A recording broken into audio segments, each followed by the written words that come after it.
நெஞ்சிலே நெருப்ப வச்சா நீரும் அணைக்க முடியுமா?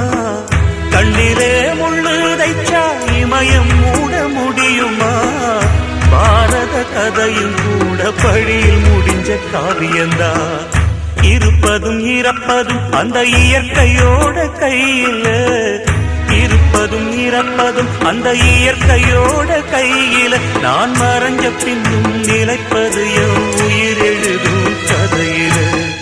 சந்திரனே சூரியனே நட்சத்திர நாயகனே, சந்திரனே சூரியனே நட்சத்திர நாயகனே.